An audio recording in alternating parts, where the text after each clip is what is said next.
la revolución, el sujeto y el partido, balance social y político de la Revolución de Octubre. Son nuestros invitados la doctora Elvira Concheiro, el doctor Jorge Veraza, la licenciada Alessandra Pradell. Ellos son los que van a desarrollar el debate y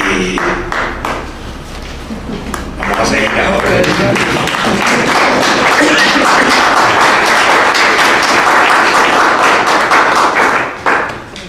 Bueno, le doy la palabra a Alessandra, con mucho gusto. Muchas gracias, Ángel. Buenas noches a todos. Primero que nada, les agradezco mucho estar aquí. Le agradezco a Ángel la invitación y sobre todo también les agradezco a la doctora Elvira y al doctor Jorge Veraza acompañarnos en esta mesa. Para mí es un gran honor compartir la palabra con personas como ustedes y obviamente venimos a aprender muchísimo.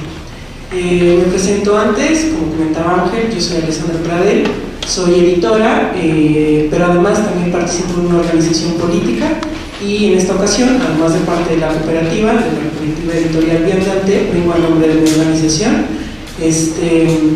Entonces, esta organización es una organización pequeña, se llama Organización de Lucha por la Emancipación Popular y básicamente nosotros consideramos importante, como ya decía Ángel hace rato, celebrar el centenario de la Revolución Rusa, celebrarlo con mesas temáticas, celebrarlo con artículos, celebrarlo con encuentros, pero sobre todo celebrarlo a través de la práctica política, que es lo que más urge y necesita en este momento a nuestros ojos este país. Preparé un pequeño texto que espero pueda alimentar un poco la discusión, sobre todo considerando la envergadura de los doctores que tengo aquí a mi lado, pero nosotros quisimos poner sobre la mesa la cuestión de cómo sigue vigente la organización leninista del partido, cómo esos principios que en 1917 llevaron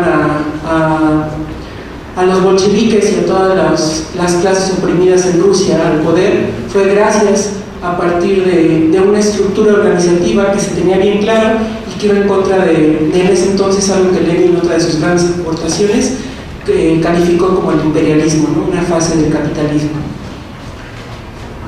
A 100 años de la Revolución Socialista de Octubre, la urgencia por asimilar y apropiarnos de las enseñanzas que dejó uno de los acontecimientos más importantes en la historia de la humanidad es ineludible. Sin temor a equivocarnos, podríamos decir que de esta comprensión depende del rumbo de millones de hombres, mujeres, niños y hasta del planeta mismo. Sin embargo, consideramos que el significado de esas grandes lecciones, producto del triunfo de los oprimidos sobre los opresores, de la vida sobre la muerte y la miseria, solo aflorarán a la luz de lo que tanto Lenin como Marx asumían como criterio de verdad, la práctica política. Al hacer un balance de las consecuencias que ha traído para nuestro país el capitalismo en su fase imperialista y su política neoliberal, podemos concluir que durante los más de 30 años que ha durado esta política, los resultados para las clases oprimidas solo han significado el saqueo de los recursos naturales, la superexplotación de los trabajadores, el despojo a cientos de comunidades, el control de la población a través del terror, la represión política generalizada, la expulsión de cada vez más personas a las filas de la pobreza extrema, la pérdida de nuestros derechos políticos, sociales, económicos y culturales. En fin, solo ha significado reafirmar nuestra dependencia económica al imperialismo estadounidense principalmente, garantizando las materias primas, el territorio necesario y la mano de obra barata para garantizar su posición en la pugna interburguesa que libran las naciones imperialistas del mundo. En consecuencia, estas circunstancias que nos agobian no son resultado únicamente de que tal o cual partido político está en el poder, de un Estado secuestrado por el narcotráfico y la delincuencia, o de la corrupción anidada en todos los órganos de gobierno, sino de la agudización de la lucha de clases en nuestro país. Por un lado, la burguesía, nacional y extranjera, sigue modificando las políticas económicas y sociales con el fin de aumentar sus ganancias y asegurar su poderío imperialista. Y por el otro lado, el pueblo continúa organizado, ensayando formas de lucha con el fin de resistir y, algunas de las veces, transformar las raíces históricas de la situación en la que nos encontramos. Hacia donde miremos, encontraremos una comunidad campesina luchando contra las mineras o contra el despojo de sus tierras para la realización de megaproyectos de infraestructura eléctrica o la siembra de transgénicos. Veremos pueblos indígenas resistiendo la voracidad capitalista que pretende eliminarlos, convertirlos en folclore nacional o expulsarlos al peonaje. Escucharemos sobre trabajadores oficinistas, fabriles, mineros de la construcción, campesinos o profesionistas organizados contra su patrón, creando sindicatos o fracciones sindicales que verdaderamente representen sus intereses. Conoceremos estudiantes empeñados en poner al servicio de los explotados el conocimiento. Sabremos de mujeres que sobreviven a la violencia de género gracias a la resistencia y a la lucha. Platicaremos con grupos de defensores de derechos humanos que viven bajo el asedio del Estado. Conoceremos a organizaciones sociales que luchan por la transformación del régimen político y así la lista podría seguir y seguir. Acompañado de todas estas expresiones de la lucha de clases está un problema cardinal: la dispersión y fragmentación del movimiento social y la negación por el grueso de las organizaciones sociales de la necesidad de la forma leninista del partido para transformar radicalmente las condiciones en las que nos encontramos. Desde el análisis materialista podemos decir que las condiciones objetivas para la transformación social están sobre la mesa. Sin embargo, y esto es lo que nos interesa apuntar, las condiciones subjetivas para llevar a cabo dicha transformación no solo deben pasar porque el pueblo comprenda la necesidad de un cambio social, sino por el desarrollo y elevación de la conciencia de clase proletaria en las más amplias masas, con el objetivo de hacer ver y sentir la necesidad de construir y consolidar un verdadero partido revolucionario e independiente que pueda unificar y dirigir al proletariado y al movimiento de masas en general. Al renunciar o no comprender esta tarea, condenamos a las fuerzas del movimiento social a estar a expensas del espontaneísmo y las formas oportunistas de organización, a las luchas económicas por tal o cual concesión de parte de la burguesía y, en consecuencia, a estar subordinados a su política e ideología. Sin embargo, consideramos que muchas veces se niega esta necesidad porque se desconoce a qué nos referimos cuando hablamos de un partido, además de que la guerra ideológica que la burguesía emprende contra nosotros nos ha convencido de que el marxismo-leninismo es sinónimo de autoritarismo, uniformidad ideológica y espiritual, dictadura y miseria.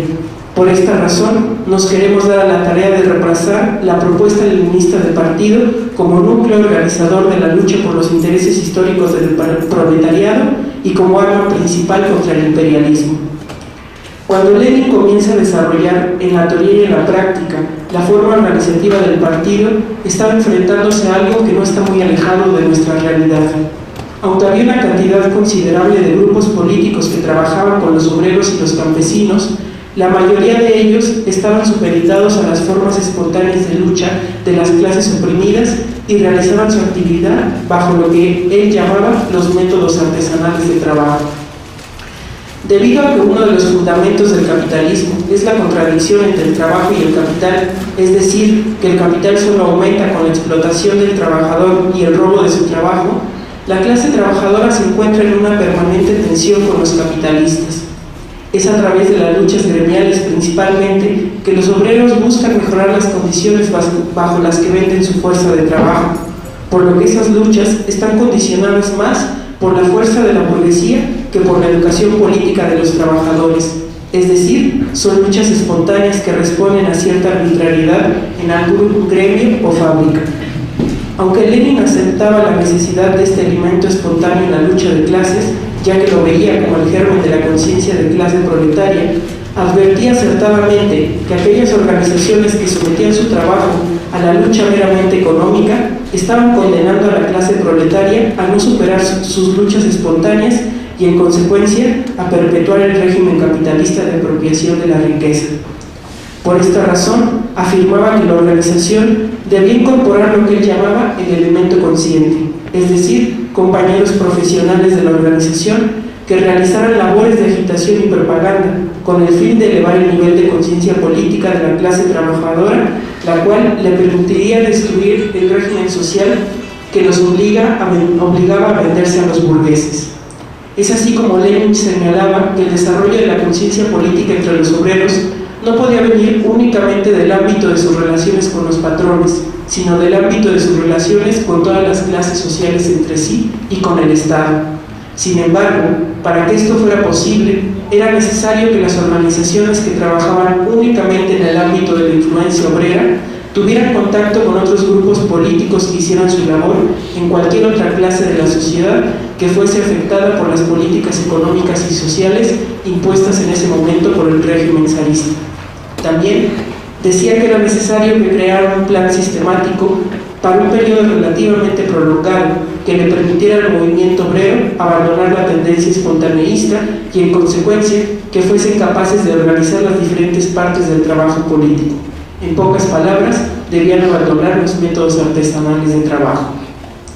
En ese entonces, el imperialismo se extendía por el mundo a grado tal que iba engrosando las filas del proletariado, lo que comprobaba que era esa clase a la que le correspondía llevar a cabo la lucha por transformar las condiciones de explotación y miseria bajo las que vivían las clases oprimidas, la cual, dicho sea de paso, no podía ser únicamente por reformas y concesiones, sino una lucha política que le arrebatara a la burguesía el poder y con esto la fuerza política organizada que garantizaba el modo de producción capitalista, el Estado.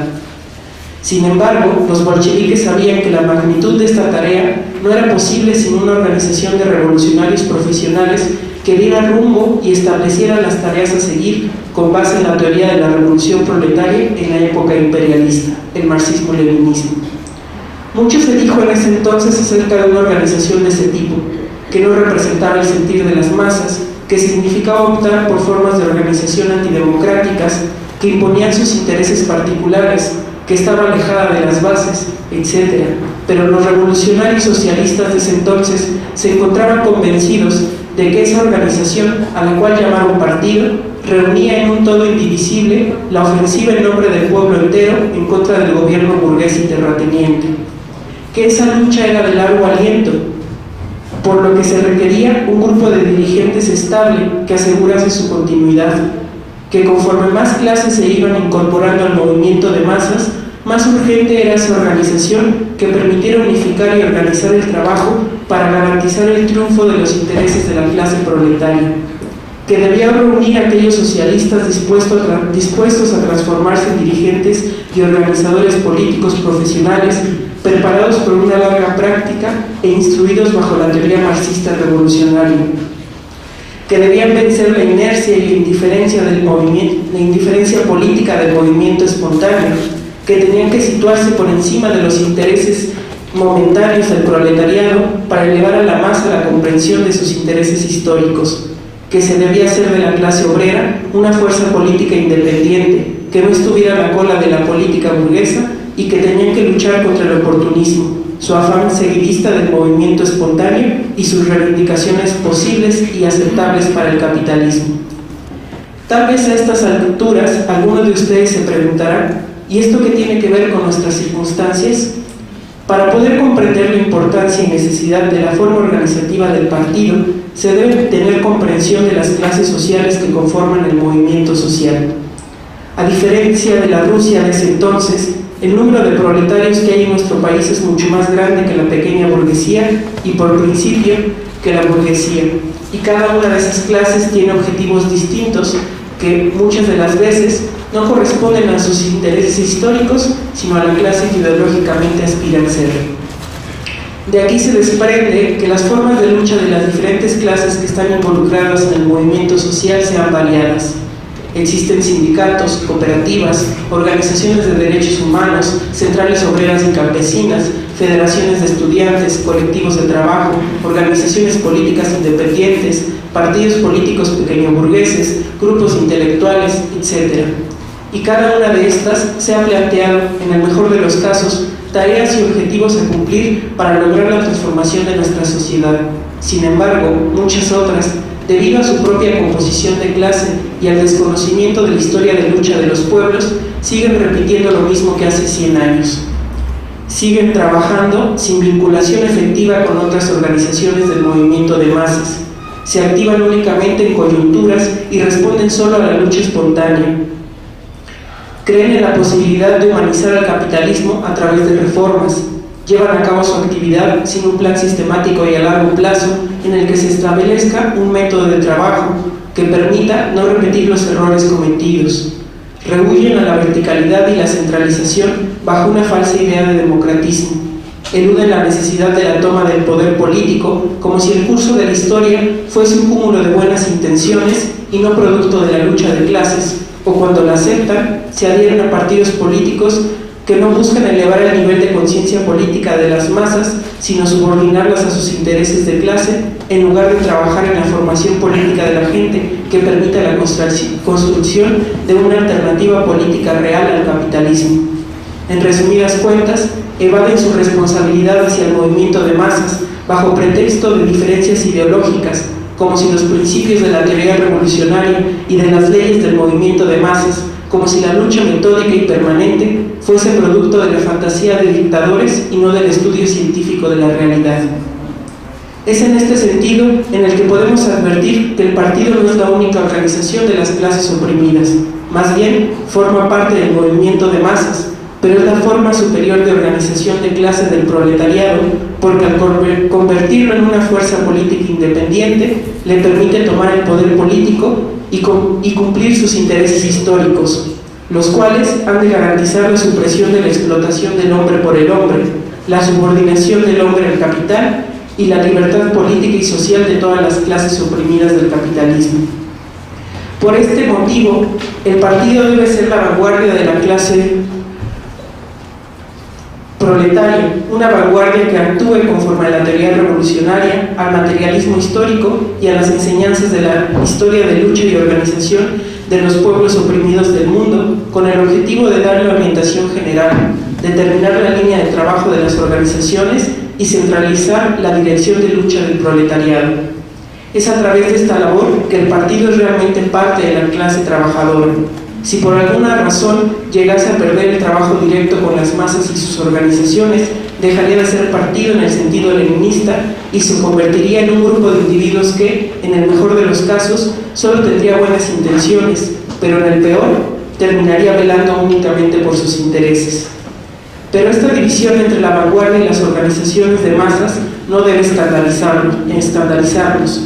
Nos han acostumbrado a pensar que si la aceptamos, estamos fomentando organizaciones alejadas de las bases. Esta división será necesaria hasta que las clases desaparezcan. Mientras existan elementos de otras clases que entren al movimiento proletario, mientras la clase obrera no puede elevarse hasta el nivel de la vanguardia, será necesaria para que cumpla su función principal, elevar a capas cada vez más amplias a su nivel. Sabemos que forjarnos como esos organizadores populares, como esos revolucionarios profesionales a los cuales Lenin se refería y quienes encabezaron a las clases oprimidas durante esa gran hazaña que fue hacer la primera revolución socialista y construir el primer estado socialista en el mundo, es una tarea ardua. Pero como decíamos más arriba, la agudización de la lucha de clases no nos deja más que dos opciones: el camino del socialismo, de la liberación de nuestro pueblo, de la lucha por la vida, o el del capitalismo, el del sometimiento, la miseria y la muerte. Ante nosotros tenemos una de las tareas más urgentes: construir el partido que garantizará el triunfo de los oprimidos, de los despojados de todo. Así que si crecen las tareas y las responsabilidades son más altas, si nuestra labor organizativa nos exige hacer mayores esfuerzos, si nos vemos arrojados a estudiar más profundamente porque ya no podemos explicarnos nuestra realidad sin la teoría revolucionaria del proletariado, si los espacios en los que realizamos nuestra labor revolucionaria crecen, entonces sabremos que estamos construyendo el camino que nos hará dignos herederos de aquella tarea que descubrieron hace ya 150 años los fundadores del socialismo científico, ser los sepultureros del capitalismo. Gracias.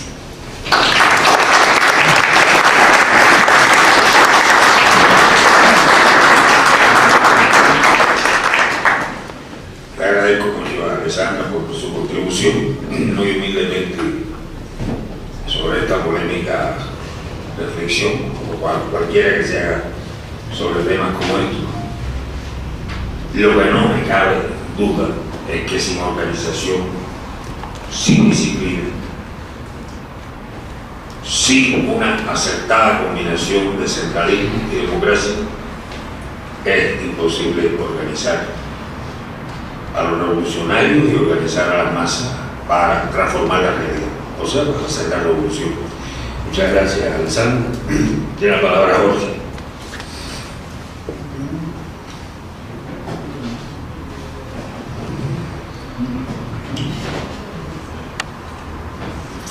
Bueno, pues muy contento de estar con ustedes celebrando los 100 años de la Revolución de Octubre y agradezco la invitación y la presencia de todos ustedes. Bueno, pues miren, yo les voy a platicar sobre la dictadura del proletariado, sobre el socialismo y el comunismo, tal y como lo conciben Marx y Engels. Precisamente para que se pueda hacer una medición de los logros de la Revolución de Octubre, pero también para plantear la vigencia de esta idea triple para nuestra época. Y por otra razón que pues, es importante coyunturalmente, y consiste en que la historia ya secular de la Revolución de Octubre ha dado pie a una serie de interpretaciones, malinterpretaciones, jaloneos ideológicos de todo tipo, y que han decantado en múltiples confusiones acerca del evento, su significado, el papel de cada uno de los principales líderes, de las masas, de los soviets, etcétera, del partido. Todo esto está más o menos confundido. Y estas confusiones decantan en una serie de ecuaciones falaces que es necesario para nosotros revertir. Una ecuación falaz es la URSS igual al socialismo. Otra ecuación falaz es la URSS igual a Marx. Otra ecuación falaz es Lenin igual a Marx. Otra ecuación falaz es Stalin igual a Lenin. Otra ecuación falaz es Marx, Lenin igual a Stalin, y así nos seguimos.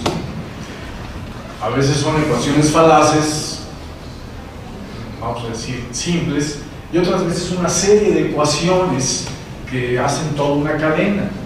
Esa cadena pues son una serie de prejuicios en el pensamiento que no permiten que podamos ver la realidad, que podamos luchar, que podamos liberar el pensamiento y entonces liberar las manos, ¿va? Que nuestra práctica sea efectivamente transformadora y no de una u otra manera reiterativa, repetitiva o prisionera de la ideología de dominio. Este conjunto de ecuaciones, aludí a algunas de ellas, hay más, desafortunadamente hay más. Este conjunto de ecuaciones falaces pues son muy caras a la ideología de dominio de la burguesía, pero extrañamente pues el primero interesado en establecerlas fue Stalin. Marx igual a Lenin y dijo marxismo-leninismo, pero son muy distintos pensadores, uno y otro. Y así otras, como el intento que él trató de hacer de socialismo en un solo país es igual al socialismo y está realizado. La ideología de dominio le tomó la palabra y dijo que este era un régimen marxista. Así que, pase lo que pase, si está bien el régimen, entonces está muy bien Marx, y si está mal el régimen, está mal el régimen, pero también está mal más Marx, y también está mal Lenin, y así seguido. Todos entran en el mismo basurero. Por eso es muy importante para la conciencia revolucionaria distinguir, pues es el principio de la crítica, ¿no? Confundir, pues es ser crítico. Bueno, entonces, de este conjunto de ecuaciones falaces a las que aludí, hay una que ocurre en la cumbre, que es la de Marx igual Gulag, Lenin igual Gulag, Stalin igual Gulag, URSS igual Gulag, que también son ecuaciones falaces, todas ellas. Pero la más absurda es aquella que los nuevos filósofos, en 1977, postularon como Marx igual Gulag. Así que es muy necesario desbancar, disolver, subvertir todas estas ecuaciones falaces. No nos da tiempo hoy de subvertirlas todas. Y por eso me voy a dedicar solamente a subvertir una de ellas, que es estratégica, la de que Marx no es igual al Gulag, Marx no es igual a la URSS, Marx no es igual a Stalin, Marx no es igual a Lenin, etcétera, etcétera, aunque haya diversas formas de relacionarlos. Así pues, comienzo por el tema de la dictadura del proletariado, o sociedad de la democracia generalizada, o de, dice textualmente el manifiesto del Partido Comunista de 1848, universalización de la democracia. Esto es lo que hay que entender propiamente por dictadura del proletariado, la universalización de la democracia. Toma del poder político por el proletariado para proceder a generalizar la democracia y abolir la propiedad privada de los principales medios de producción de la sociedad, aunque aún perviviendo empresas capitalistas con las que compiten las empresas controladas por los obreros, lo que supone autogestión obrera de estas y organización de los obreros en consejos o soviets democráticos a todo nivel de la sociedad. Luego de esta sumaria descripción, cabe precisar conceptualmente las tareas sociales e históricas de la dictadura del proletariado, labor para la cual el Capital de Marx, ahora está cumpliendo 150 años su primer tomo, y la crítica de la economía política son imprescindibles. En efecto, los conceptos de subordinación formal y subordinación real del proceso de trabajo bajo el capital aclaran las tareas de la dictadura del proletariado y del socialismo como modos de producción determinados. La tarea principal a realizar por parte de la dictadura del proletariado es la abolición de la subordinación formal del proceso de trabajo bajo el capital, así como de su aseguramiento general, el Estado burgués. Es esta tarea la que adquiere la forma de, como dice Marx, universalización de la democracia, pues contra el control del capitalista sobre el proceso de trabajo, substitución formal o subordinación formal, la revolución opone el control colectivo y democrático de los obreros sobre el mismo.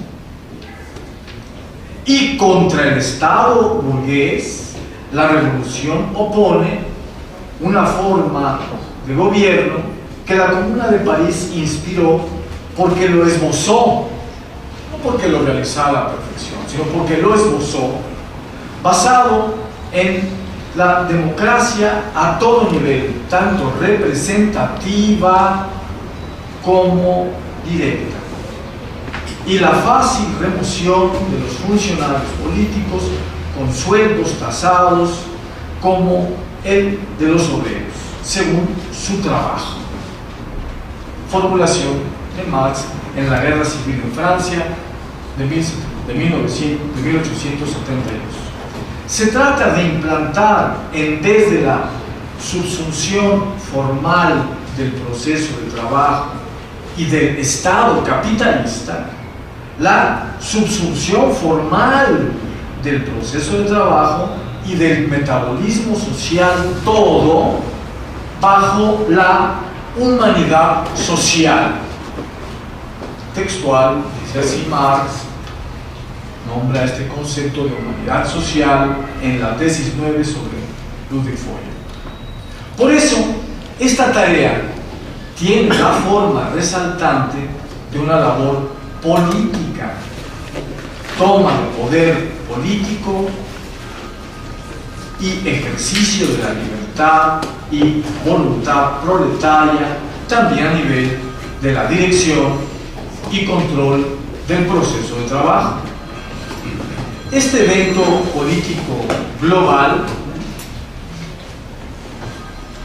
crea una nueva época histórica con base en un nuevo modo de producción, mismo que se caracteriza por haber superado la contradicción constitutiva del modo de producción capitalista, la propiedad privada sobre los medios de producción socializados, la contradicción entre relaciones de producción privatizadas y fuerzas productivas socializadas crecientemente y que por tanto funcionan crecientemente automatizadas.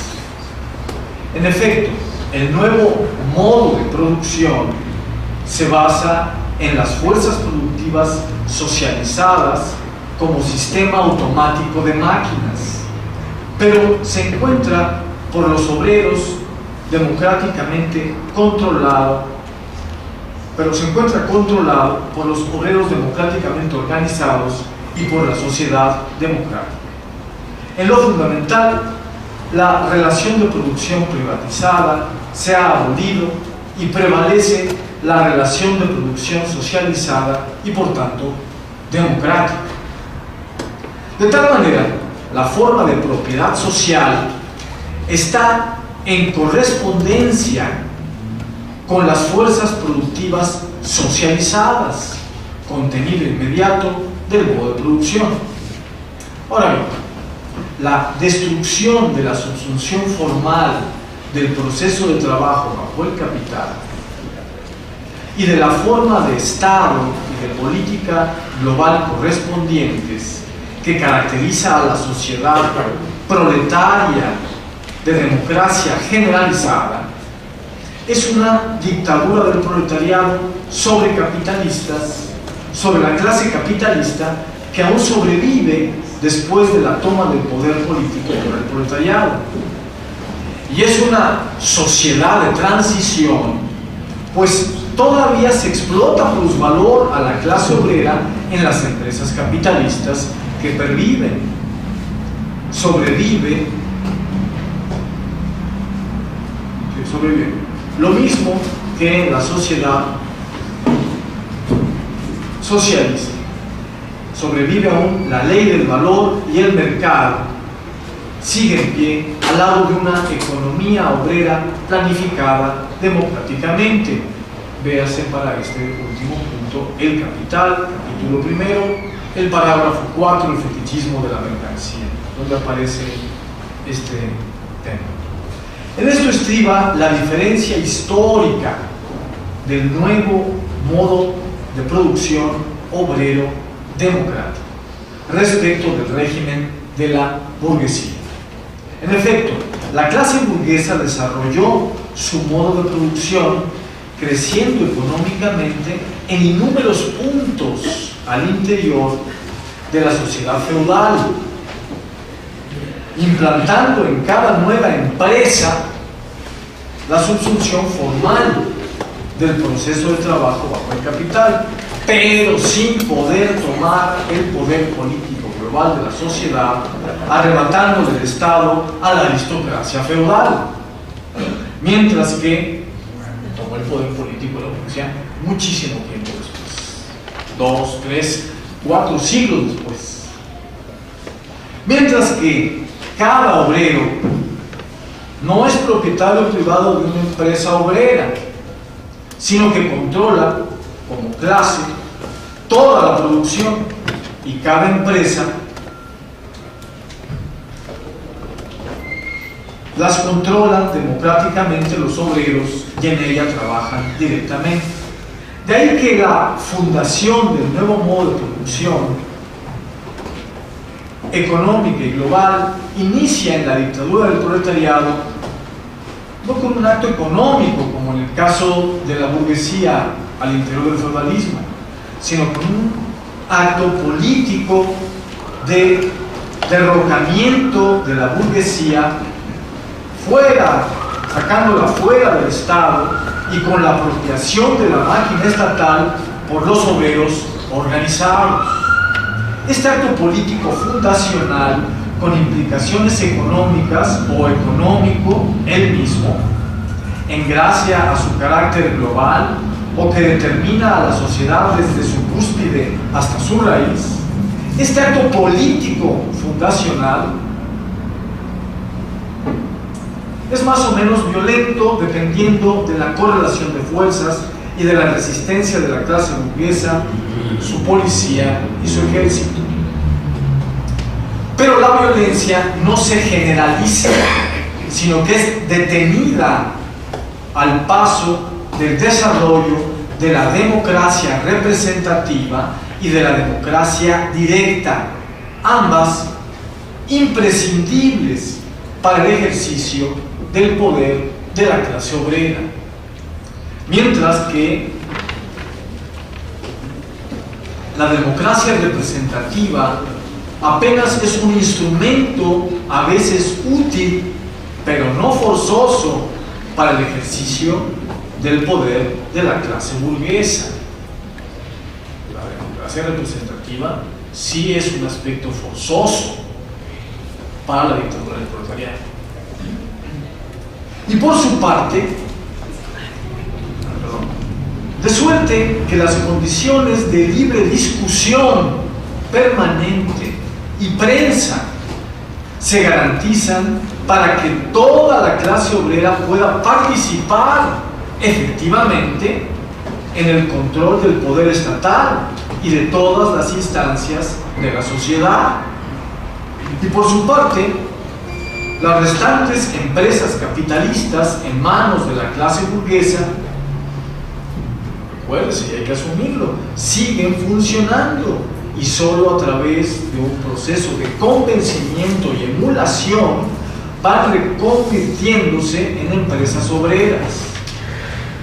De tal suerte, la democracia generalizada es imprescindible tanto para la afirmación específica de la clase obrera, en tanto clase para sí, como para el combate contra la burguesía en tanto factor económico aún perviviente. La sociedad proletaria de democracia generalizada debe ganarse a su favor a todos los técnicos calificados y supercalificados que están al servicio directo de las empresas capitalistas y cuyas condiciones de vida, dado su alta calificación, los vuelve asiduos a la burguesía o a muchos de ellos. Y también debe ganarse a todos los científicos y filósofos e intelectuales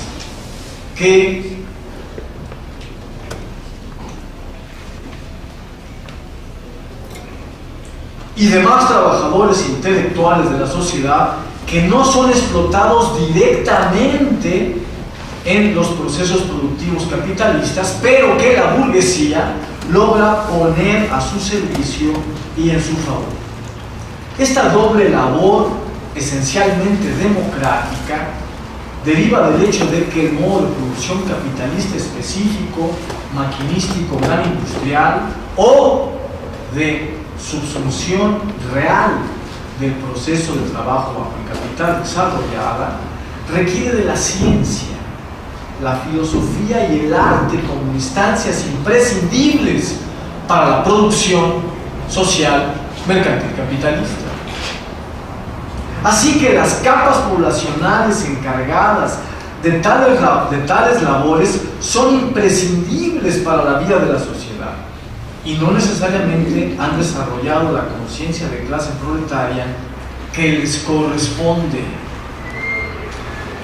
La dictadura del proletariado no tiene como tarea principal subvertir la subsunción real del proceso de trabajo bajo el capital, sustituyéndola por la subsunción real del metabolismo social bajo la humanidad social, o siquiera bajo la clase obrera constituida en clase dominante. Pero la dictadura del proletariado sí tiene que encargarse de todas las tareas que derivan de la subsunción formal del proceso de trabajo bajo el capital, incluidas aquellas que no son premisa, que no son solo premisa de la subsunción real del proceso de trabajo bajo el capital, sino que derivan de la forma específica de la subsunción real del proceso de trabajo bajo el capital, o, dicho sencillamente, de la existencia misma de las máquinas.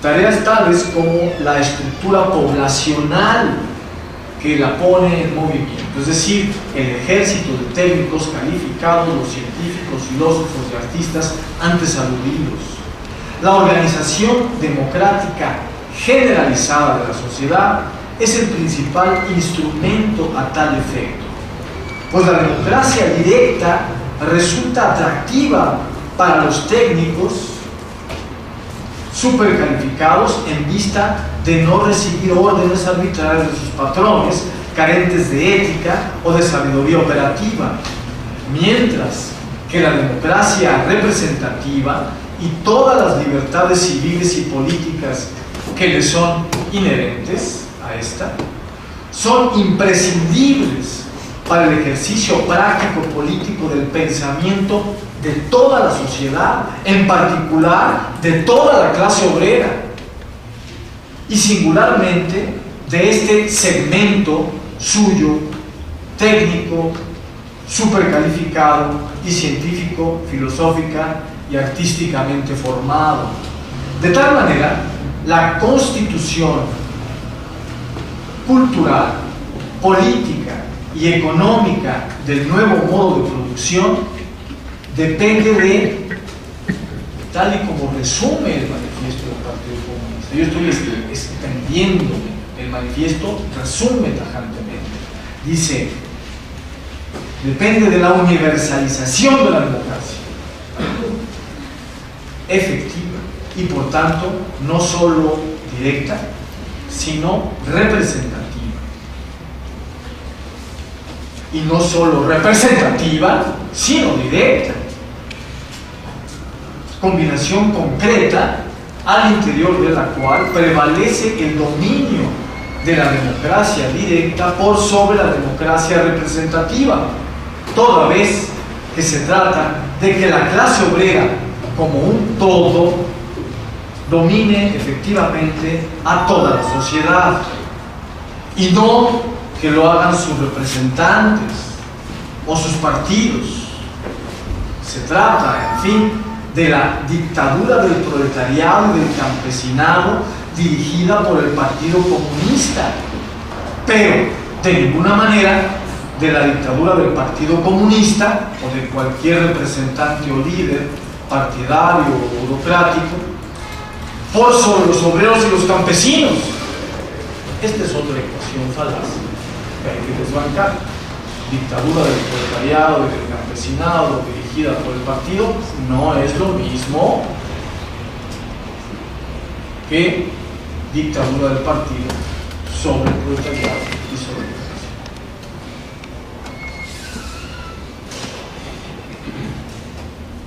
que esta inversión y alienación que acabo de aludir fue el resultado trágico de la Revolución de Octubre de 1917, y en eso se distinguió esencialmente del planteamiento del manifiesto del Partido Comunista.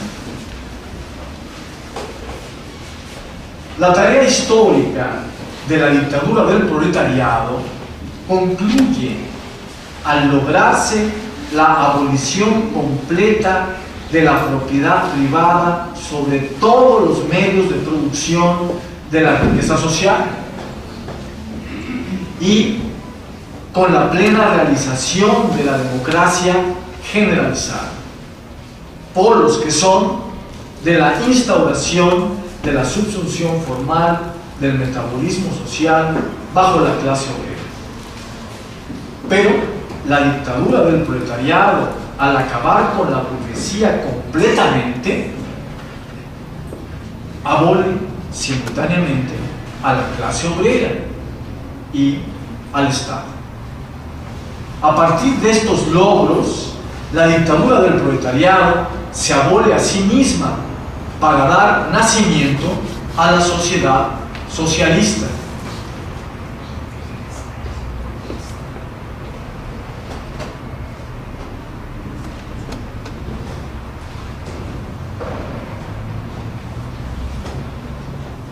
Ahora bien, las tareas del modo de producción socialista y del modo de producción comunista también son precisables con base en la subsunción formal y la subsunción real del proceso de trabajo bajo el capital, a las que combaten, y por la nueva subsunción formal y subsunción real que implantan.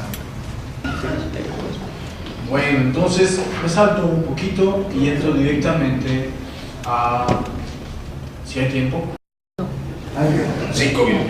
Bueno, entonces podemos avanzar en la descripción del socialismo y dejamos la del comunismo. Bueno, como no hay tan poco tiempo, vale la pena advertir algo muy importante. Miren ustedes, en Marx y en Engels tenemos la idea de que con la sociedad burguesa concluye la última clase antagónica, la última sociedad antagónica. Y con esto, dicen Marx, se cierra la así llamada, entre comillas, prehistoria de la humanidad. Y entonces inicia la verdadera historia humana.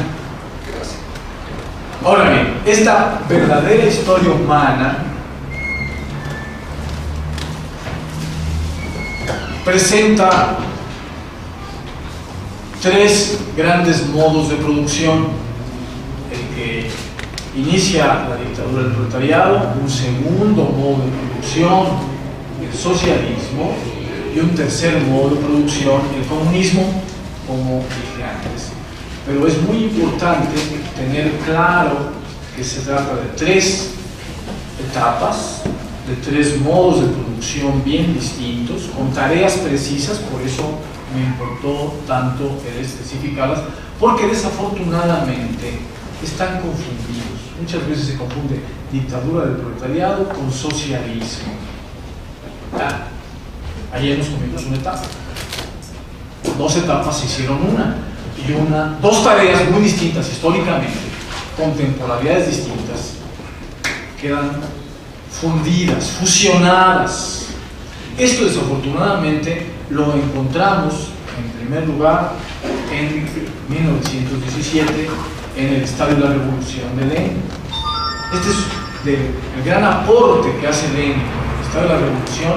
Sin embargo, tiene esta gran falla. Al momento en que él recupera los textos de Marx, intenta sistematizarlos, los empalma la dictadura del proletariado con el socialismo, y luego solamente distingue una siguiente etapa, el comunismo.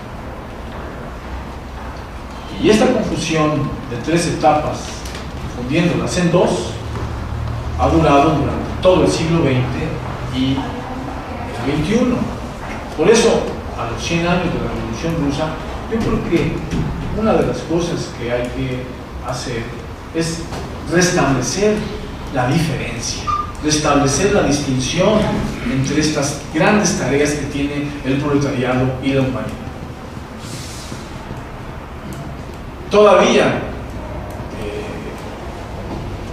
el Che Guevara, haciendo la crítica del manual de economía política de la URSS para intentar construir un socialismo de otra índole en Cuba, aunque es incisivo en diversas críticas a este manual, sin embargo, sigue insistiendo en la confusión de Lenin. No se percata que en Lenin hay una confusión y de nueva cuenta hace de 3 1: dictadura del proletariado, socialismo, comunismo. Bueno, se acabó el tiempo.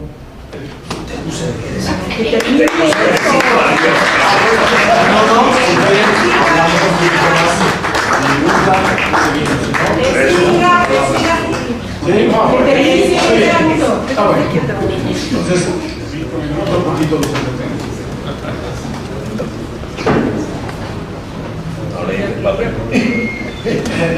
Es que leí una cosa de eso. Se acabó.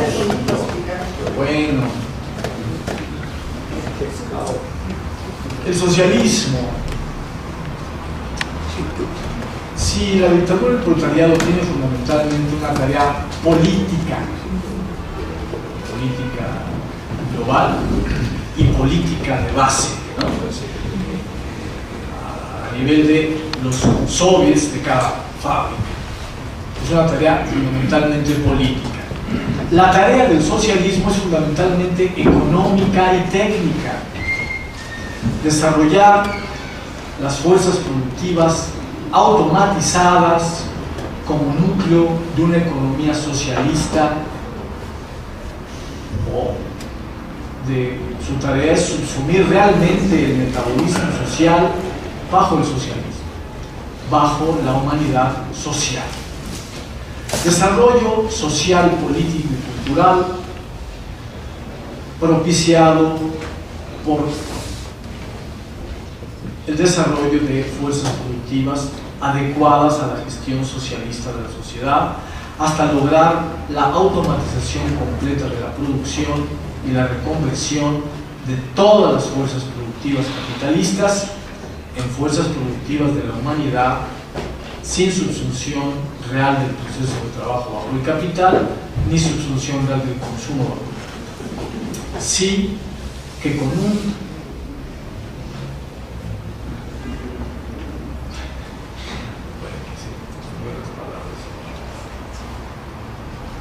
se trata también de un gran desarrollo ecológico y humano esencial, que es que el tipo de fuerzas productivas que desarrolla el socialismo no tengan como resultado continuo, como es el caso de las capitalistas, un deterioro ecológico y humano. Así que la tarea del socialismo esencialmente es la destrucción de la subsunción real del proceso de trabajo bajo el capital y actualmente de la subsunción real del consumo bajo el capital y de las formas de sociedad, las formas de psicología social, las formas de política y de cultura correspondientes con esta subsunción real del proceso de trabajo. Se trata en síntesis de la superación de la escasez y configuración del reino de la necesidad en su forma humana plena o automatizada, para liberar la mayor parte del tiempo libre para el conjunto de la sociedad. En el momento en que el socialismo concluye esta tarea, da pie al nacimiento de un tercer modo de producción, el comunismo, cuya tarea principal, a diferencia de la tarea política, de la dictadura del proletariado, de la tarea esencialmente económica y tecnológica del socialismo. Y ahora se abre una tarea fundamental, cultural. Entendemos que en cada uno de estos modos de producción se cumplen tareas múltiples, pero lo principal, la columna vertebral de cada uno de estos modos de producción es a lo que estoy insistiendo. Y bien, la columna vertebral de las tareas del comunismo es la tarea cultural. Desarrollo cultural y total, desarrollo del reino de la libertad. Ciencia, filosofía, arte, juego, diversas formas de amor, etcétera, amistad, sobre la base de la superación de la escasez lograda por el socialismo. Logro ahora de la adecuación del hombre con sus obras culturales, una adecuación que siempre es imperfecta, y de la adecuación perfecta de sus relaciones amistosas, amorosas y colectivas, festivas y cotidianas. Culminación de la crítica de la vida cotidiana, iniciada desde el interior del capitalismo, por el proletariado, por la pequeña burguesía, de hecho por toda la humanidad, y redoblada desde la dictadura del proletariado en adelante. Perfeccionamiento de la subsunción formal y subsunción real del metabolismo social a la comunidad de hombres libres, hombres y mujeres libres en relación armónica entre ellos y con la naturaleza, la propia y la exterior. Bueno, ahora sí.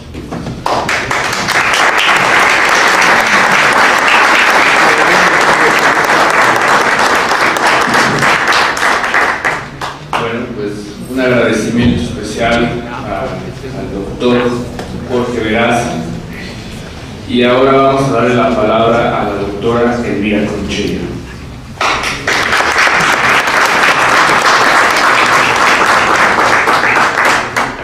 Muchas gracias, muy buenas noches. Es para mí un gran gusto estar esta noche en este que es un foro persistente de reflexión, que tiene ya no sé cuánto tiempo, pero que ha sido un punto de referencia ya por lo que aquí ocurre con mucha frecuencia. Y en esta ocasión, desde luego, no podía quedar atrás el tema de la reflexión sobre un acontecimiento que a 100 años de distancia nos invita urgentemente a una nueva reflexión, a revisarlo efectivamente todo. Creo que por poner una fecha, desde 1989 estamos en una tarea urgente, en una lucha despiadada contra un nuevo oscurantismo que, junto a todas esas construcciones falaces a las que hacía referencia Jorge, se han empalmado nuevas, y se nos ha hecho esto un amasijo de mentiras, medias verdades, es decir, una gran confusión que se hace indispensable que nosotros aprovechemos. Yo creo que podemos aprovechar esta situación, porque de alguna manera los procesos han ido aclarándose. A 30 años de distancia de esos acontecimientos que todos conocemos, cuando la Unión Soviética desapareció y todos estos países del socialismo real se disolvieron como tales, tenemos mucho mejores condiciones para por lo pronto estar claros de que no es verdad que no hay otra alternativa, y que más vale que la construyamos si no queremos ver el fin de nuestro planeta y de la vida humana. Es decir, estamos surgidos de una alternativa, estamos surgidos de una visión de transformación radical, de fondo, de las sociedades capitalistas que vivimos. Y esto no podemos hacerlo sin una revisión histórica donde volteemos a ver en particular esas experiencias, esos primeros ejercicios, esas primeras propuestas de superar al capitalismo. Y lo tenemos que hacer con mucho rigor, con mucha autocrítica, con mucha capacidad de no repetir. Porque no podemos volver a repetir lo mismo como si no hubiera pasado nada. Pasó todo, claro que pasó. Y tenemos obligación, como revolucionarios, como marxistas, de preguntárnoslo, ir sin miedo, sin ningún temor, menos las nuevas generaciones, de preguntarlo e interrogarlo todo. ¿Qué hacer con el qué hacer, por ejemplo? Ese es un gran tema, que es una de las cosas que nos convocan. Pero ahora, antes de pasar a eso, yo quisiera recuperar la idea de que estamos celebrando, porque efectivamente estamos celebrando, tenemos mucho que celebrar, porque hace 100 años la humanidad conoció de un acto, de una gran valentía, de una gran audacia, de una enorme creatividad que realizaban los trabajadores, y que lo hacían no a nombre, que también desde luego, de las cosas más inmediatas y más urgentes que los agobiaban, sino lo hacían a nombre de la emancipación humana. Y ese acto, que se quedó en ese propósito, desde luego no lo alcanzó, pero es muy importante analizar por qué y en qué momento, para no confundir efectivamente lo que son etapas, momentos diferentes, actores distintos, situaciones diferentes frente a las cuales se referían individuos como Marx o después como Lenin, que si algo nos enseñaron es que no podíamos tener ideas abstractas, que necesitábamos conocer la realidad con una enorme precisión, con muchísimo rigor, no con frases. La realidad no se conoce con frases, se conoce con una observación y un rigor, desde luego que nos arma la teoría metodológicamente, etcétera, pero la realidad tiene una riqueza que con mucho, como decían ellos, desborda la teoría, y necesitamos aprender de esa riqueza y de esos retos que plantea la realidad, frente a lo cual nos quedamos frecuentemente sin respuestas. Y este es uno de esos momentos. Por eso yo llamo mucho a esa revisión, a ese cuidado con el cual hay que voltear a ver la realidad y no quedarnos con frases hechas. Creo que la revolución es el acto más extraordinario de la historia de los pueblos, un acto que es inesperado, que es irrepetible. Todas las revoluciones han sido originales y han sido una cosa maravillosa, han sido la expresión de la posibilidad de lo imposible. Es decir, que cuando en un cierto momento se considera que esto no es posible cambiarlo, que esto, vienen las revoluciones a decir sí es posible, y abrir los ojos, incluidos desde luego de los intelectuales o estudiosos de la realidad social, que en ciertos momentos se convierten en oscurantistas, en justificadores de una realidad como la que tenemos actualmente. En el caso de la Revolución Rusa, tenemos una enorme cantidad de historias ahora, de escritura de la historia de la Revolución Rusa, que su propósito es oscurecer la revolución, no aclararnos qué fue la Revolución Rusa, sino que nos vienen a reiterar mentiras con toda la desfachatez, a decirnos con los documentos en mano, según ellos, cualquier cantidad de cosas insostenibles en un estudio serio. Pero es tal avalancha que ni siquiera tiempo de responderles ha habido. A mí me llama mucho la atención y me preocupa enormemente. He estudiado desde hace mucho tiempo estos procesos y la verdad es que tenemos un momento particularmente grave porque ni cuenta nos damos de qué mentiras se están construyendo, cómo lo están haciendo, etc. Entonces, yo la primera invitación a 100 años de la Revolución Rusa es estudiémosla con mucho cuidado porque tiene una riqueza extraordinaria. Y la primera enseñanza que para mí tiene la Revolución Rusa es que rompió clichés, rompió esquemas, por eso es una auténtica revolución. Estaba escrito el panfleto o la partitura de que tenían que ser los países altamente desarrollados. Esto era una construcción de unas fuerzas políticas que hablaban a nombre de Marx, conociendo bastante poco a Marx o deformándolo mucho, que consideraron que estos países atrasados tenían otro libreto que cumplir, que era darle el poder pleno a la burguesía, porque en esos países, como todavía existía monarquía, no se había hecho realidad.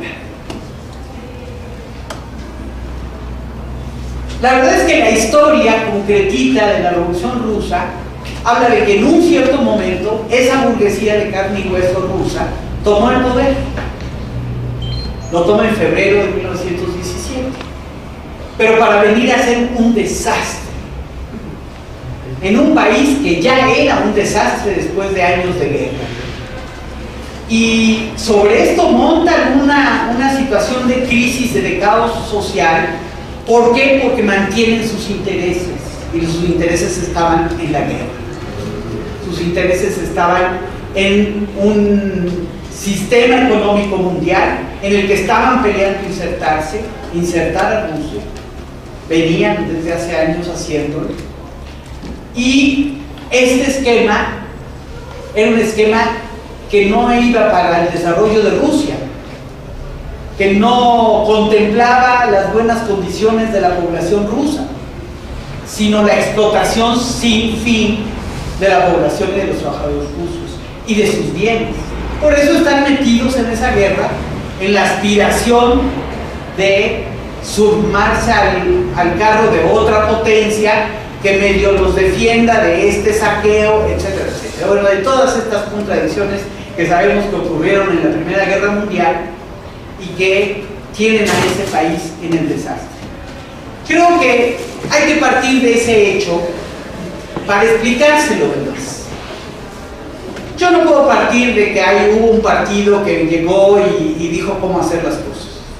Hay una realidad que hizo que explotara en las manos de ese pueblo el tema de la revolución, que exigió la revolución. De hecho, hay una situación en la que esas masas consideran que la revolución se ha hecho en febrero, que ha caído el zar y que bueno, de pronto pues en algún momento Rusia tomará rumbo y saldrá del atolladero en el que está. Conforme no ocurre eso, es que las ideas revolucionarias de que los soviets tenían que tomar el poder es que adquieren sentido en una sociedad que busca efectivamente salir de una situación dramática. Esto lo digo porque es muy importante. Ahora vivimos situaciones dramáticas y tenemos que ver de dónde están las soluciones, dónde están las posibilidades y no inventarnos una historia que no ocurrió, pero que sí conformó una ideología que años después lo que hacía era legitimar a un poder que ya no respondía a la revolución misma, ni a las fuerzas que habían participado en la revolución, pero que todo el tiempo habló en nombre de ellas. Y eso es una historia que conocemos aquí en México. Tuvimos un poder, tenemos, pero ya no hablan a nombre de la revolución mexicana, pero tuvimos durante el siglo XX un poder priista que se montó sobre la revolución mexicana y sobre los héroes populares que tuvo esta revolución para construir y legitimar un poder que no tenía nada que ver con esa revolución y que la socavaba paso a paso y que nos quitaba las conquistas y que las combatía en cuanto podía. Y aquí estamos en lo que estamos. Bueno, es distinta la historia rusa, pero no tanto. Hay mucho de eso también. Porque se asesinó a los dirigentes de esa revolución y después se siguió hablando a nombre de la revolución. Algo parecido aquí. Primero se asesina a Zapata, se asesina a Villa y luego se les convierte en héroes. No, allá ni siquiera se les convirtió en héroes. Bueno, yo creo que sí tenemos que hacer una crítica muy, muy severa a procesos, a analizarlos críticamente, me refiero, a procesos que son muy distintos, porque el momento de la revolución es un momento que no dura para siempre. Los poderes establecidos, los estados, son los que los convierten en una ideología, porque sí son actos que marcan tanto a la sociedad, que la sociedad se reconoce en ellos, obviamente. Es ahí donde está hablando lo mejor de esas sociedades.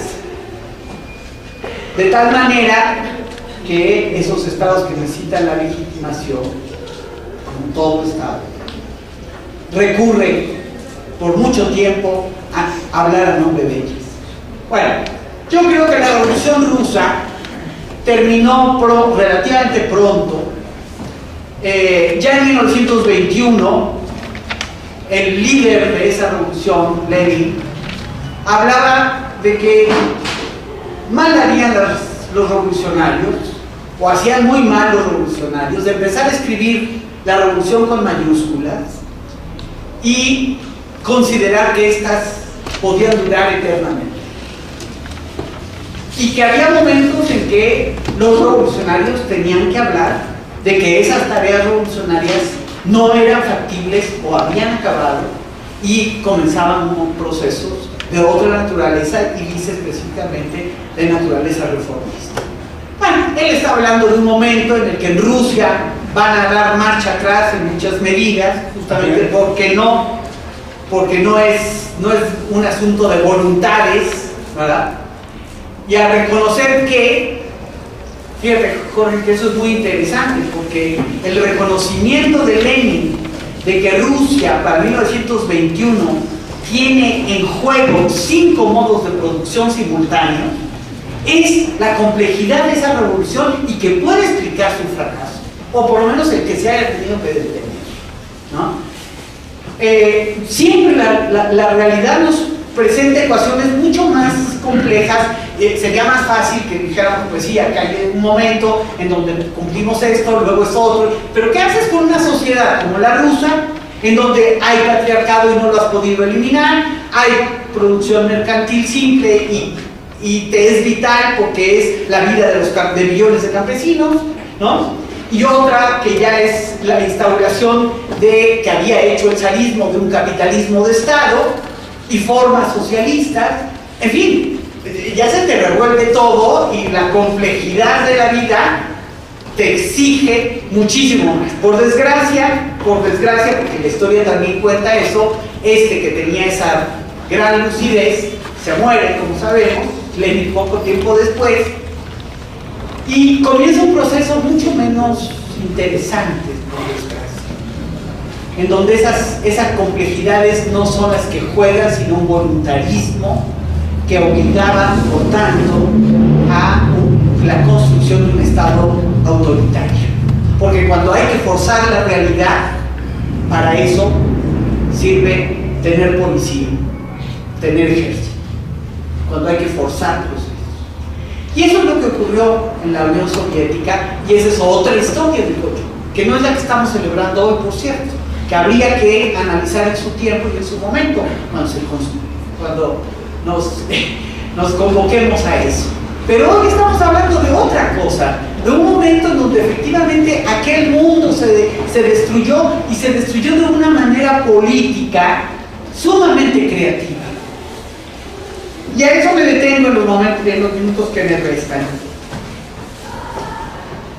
Las revoluciones, insisto, como son actos tan deslumbrantes, también dejan destellos que después de tanto repetirlos, los creemos verdaderos, pero creo que si volvemos sobre ellos a 100 años de distancia, vamos a descubrir una cosa mucho más, a lo mejor menos heroica, pero yo no lo creo. Yo creo que lo que pasa es que tenemos una cultura ancestral que hace que a los procesos políticos de masas rápidamente les pongamos nombre y apellido, carita.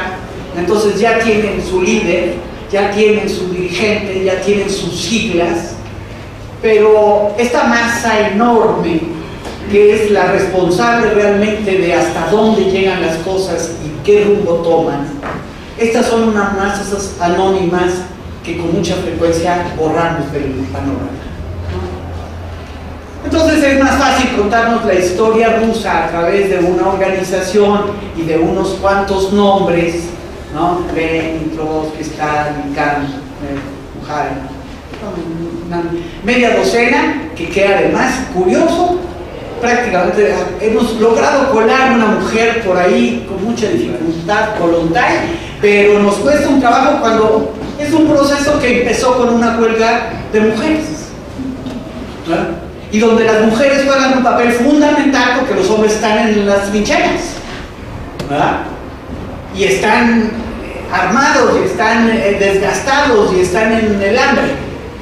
Pero estas mujeres que están sosteniendo la vida mientras aquello es una sangría espantosa, juegan un papel fundamental.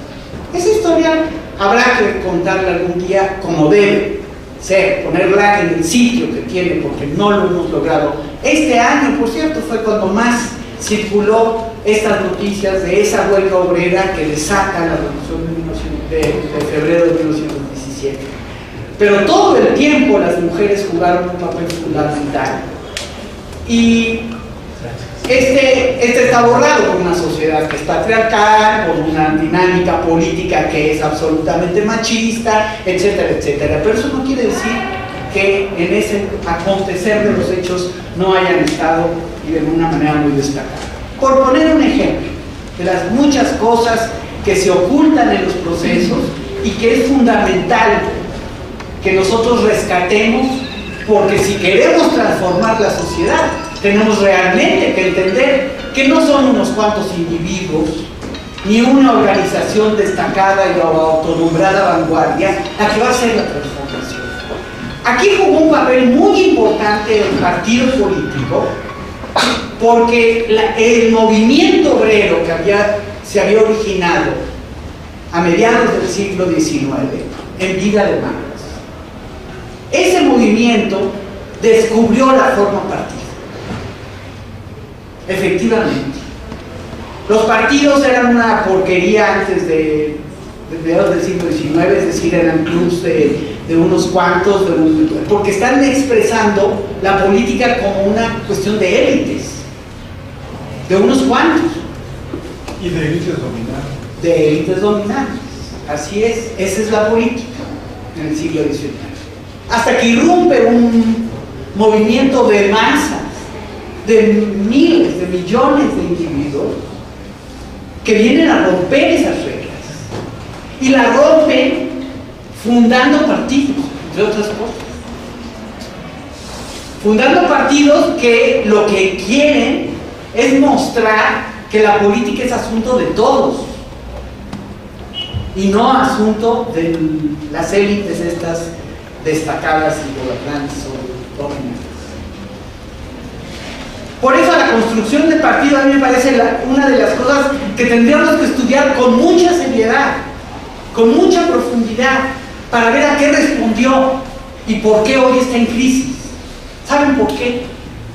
Porque hoy la política vuelve a ser asunto de élites. Porque hoy volvemos a tener secuestrada la política. Entonces, los partidos son una porquería. No son lo que tendrían que ser. No son esa expresión de la sociedad diciendo, aquí estamos y las transformaciones nosotros las hacemos, nosotros las operamos. Y lo hacían a través de esos partidos. Ahora, ¿qué pasa en el caso de Rusia? porque eso es siglo XIX. Entonces empiezan a crecer como hongos los partidos obreros, es el gran acontecimiento, son perseguidos, son llamados a la ilegalidad, etcétera, etcétera. Cuando la revolución, que está muy anunciada en Rusia, porque es la gran monarquía que se mantiene, la gran monarquía absoluta que todavía se mantiene, este modelo de partido europeo intenta ser aplicado también en Rusia, porque además el movimiento obrero se entendió a sí mismo, lo cual es muy padre, historia, como un movimiento mundial.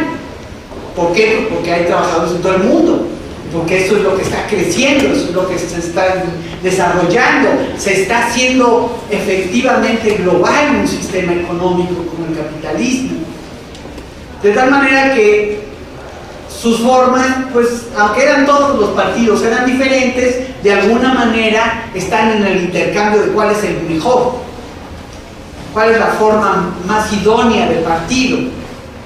Y el Partido Socialdemócrata Alemán empieza a tener un gran éxito, empieza a ser un partido que produce 400 periódicos, que tiene miles y miles de clubs, de coros, de equipos deportivos, es decir, una organización como partido que va y construye sociedad, que organiza la sociedad alemana, en medio de un proceso muy interesante pero bueno, eso es otra historia. Pero ese partido, por esa razón, está siendo como el modelo de partido, que es a lo que Rosa Luxemburgo va en 1903 a Rusia a defender ese modelo de partido.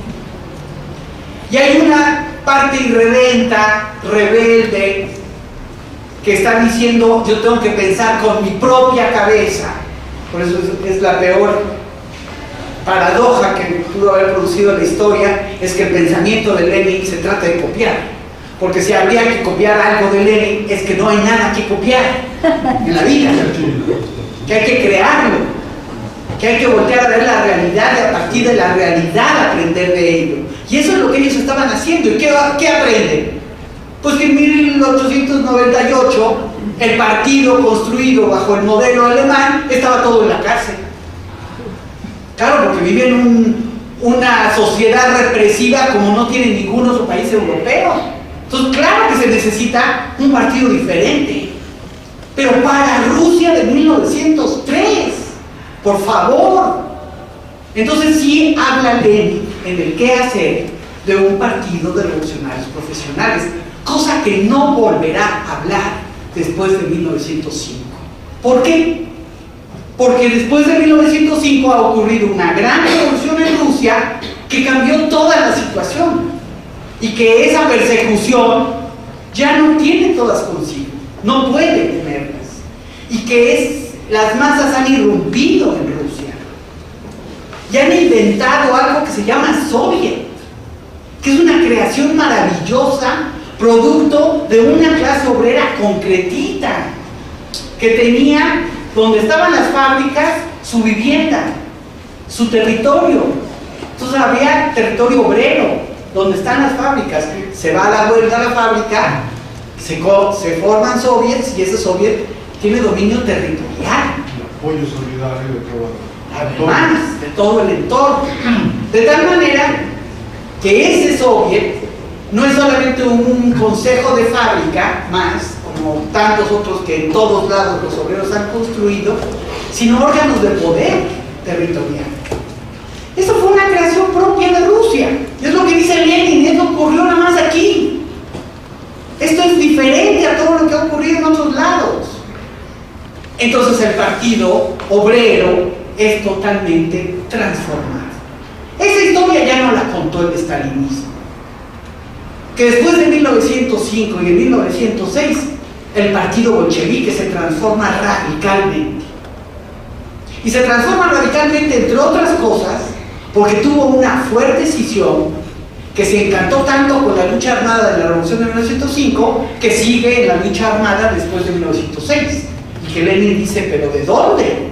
¿Por qué? Claro que no, eso ya se acabó. Así era ese liderazgo, es un liderazgo muy particular, que lo que nos enseña es estar en contacto con las transformaciones más concretas, digamos, por eso su frase favorita, la frase de Lenin favorita, es el análisis concreto de la situación concreta, que nos la mete como para ver si la entendemos y la machaca, porque es muy difícil. Es un pensamiento el que tenemos, o una educación la que tenemos, de repetir, de estar viendo cómo copiamos y a ver si alguien nos hace la tarea. Y les quiero decir que las revoluciones enseñan que nadie nos hace la tarea. Por eso va a aparecer toda y cada una de las revoluciones del siglo XX como unas revoluciones que parece negar la revolución rusa. No la niegan, aprendieron de ella, pero aprendieron, entre otras cosas, lo fundamental, que cada revolución es diferente, que cada revolución tiene su propio reto de construirse como una fuerza que construye hegemonía global, y que esta construcción hegemónica, es decir, de ideas fuerza, de ideas que se presentan con la posibilidad de convencer más allá del núcleo duro que emana esas ideas, de donde salen esas ideas, era en cada sociedad un asunto diferente, porque en uno pesa la clase obrera de esta manera y en otro de otra. Y aquí hay campesinos, y acá hay intelectuales que pesan mucho, y aquí hay clases medias que juegan este papel o este otro, etcétera, etcétera. Es decir, que tenemos una historia concreta cada sociedad sobre la cual se hace la revolución. Las revoluciones no se hacen al margen de la historia puntual de los países, sino sobre esa base, sobre ese sustento. Y eso es lo que les da riqueza. Claro que además lo hacen sobre esa historia para venir a romperla y negarla totalmente, por cierto. Es decir, para no ser continuidad de lo que era México antes de la Revolución de 1910, no es cierto. México es otro radicalmente, hasta de forma de ser. Eso es muy interesante, cómo las revoluciones marcan formas de ser de la sociedad. Bueno, esta idea del partido es la que yo he defendido mucho porque creo que es lo que nos permite a nosotros revalorar de qué estamos hablando cuando hablamos de sujetos y partido, que durante mucho tiempo del siglo XX se hicieron clichés, se hicieron esquemas, que había una manera, esta era la que había que repetir, esto era el Partido Obrero aunque no hubiera un solo obrero ahí dentro, etcétera, etcétera, ¿no? Yo creo que lo que tenemos por delante es, hoy que están en tal crisis que no son reconocibles, donde están aquellos partidos que surgieron en aquel entonces, hoy no es reconocible. Lo más importante es que nosotros aprendamos de aquella experiencia en la idea de lo que puede ser entender nuestra realidad, porque con mucho hay fenómenos que están volviendo a reventarse, que están volviendo a suceder. Yo decía, la política se está convirtiendo de nueva cuenta en un asunto de unos cuantos, y eso nos plantea nuevos retos. ¿Cómo construimos formas de organización acordes con la capacidad que tenemos? Lenin decía una cosa muy importante: el partido se forma estrictamente de acuerdo al grado de democracia que hay en el país. Es eso lo que determina su estructura interna. Y la democracia real, más o menos, es decir, de libertades políticas, no de ficciones de democracia, sino de democracia donde podemos construir proyectos, porque hoy en este país, por ejemplo, a ver si los obreros pueden hacer huelgas libremente, a ver si podemos construir opciones políticas que se salgan del libreto establecido de nuestros días. Ahí están los problemas que está teniendo Manchur, por poner algún ejemplo. Pero bueno, yo creo que todo, para mí, la Revolución Rusa sigue siendo una gran arca de conocimiento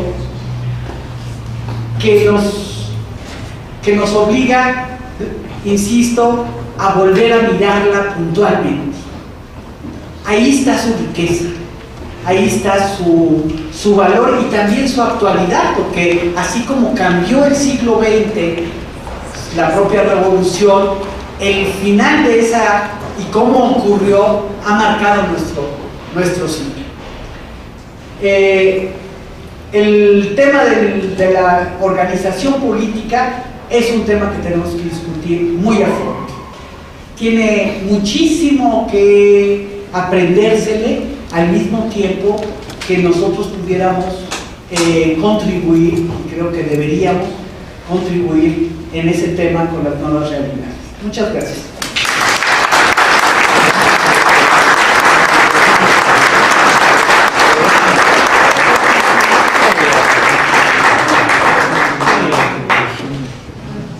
Le agradezco muchísimo a Elvira Concheiro, que bueno, ha hecho una presentación que a mí me parece extraordinariamente pertinente y apropiada para